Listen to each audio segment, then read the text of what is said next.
Hi guys, உங்கள் Windows ரொம்ப ஸ்லோவாக இருக்கா? உங்களால் எந்த ஒரு சாஃப்ட்வேரையும் ஈஸியாக ரன் பண்ணவே முடியலையா? சிஸ்டம் ஆன் பண்ணி சாஃப்ட்வேர் ஓப்பன் ஆகிறதுக்குள்ளேயே உங்கள் சிஸ்டம் தொங்கிடுதா? இது மாதிரியான பிரச்சனைக்கெல்லாம் நிறையா காரணம் இருக்குது. அதில் ஒன் ஆஃப் த பேசிக் காரணம் தான் ஸ்டார்ட் அப்பில் பேக்ரவுண்ட் ஆப்ஸ் நிறையா ரன் ஆகிறது.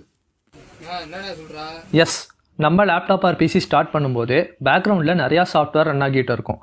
அதில் நிறையா சாஃப்ட்வேர் நமக்கு தேவையில்லாத அணி தான். அது எல்லாத்தையும் நம்ம ஸ்டாப் பண்ணாலே நம்ம சிஸ்டம் ஓரளவுக்கு ஃபாஸ்ட்டாக இருக்கும்.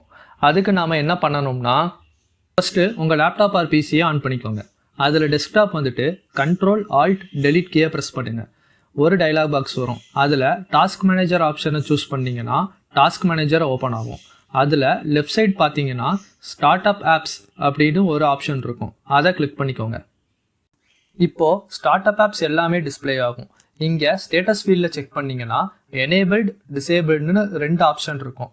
உங்கள் லேப்டாப்பில் எந்தெந்த சாஃப்ட்வேர்ஸ் எல்லாம் எனேபிள்டாக இருக்குன்னு செக் பண்ணி அதில் எது உங்களுக்கு வேணுமோ அதை ரைட் கிளிக் பண்ணி டிசேபிள் பண்ணிடுங்க.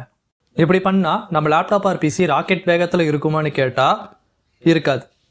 ஆனால் முன்னாடி இருந்த ஸ்பீடை விட கொஞ்சம் ஸ்பீடாக இருக்கும். ஸோ மறக்காமல் இதை நீங்களும் ட்ரை பண்ணி பாருங்கள். இது மாதிரி பேசிக் டிப்ஸில் இருந்து அட்வான்ஸ்டு டிப்ஸ் வரைக்கும் ரேம் அப்கிரேடேஷன், ஹார்ட்வேர் ரிப்பேர்ஸ், இது மாதிரி நிறையா கண்டென்ட் நம்ம சேனலில் இனிமேல் அடிக்கடி வரப்போகுது. ஸோ நம்ம சேனலையும் மறக்காமல் சப்ஸ்கிரைப் பண்ணிடுங்க.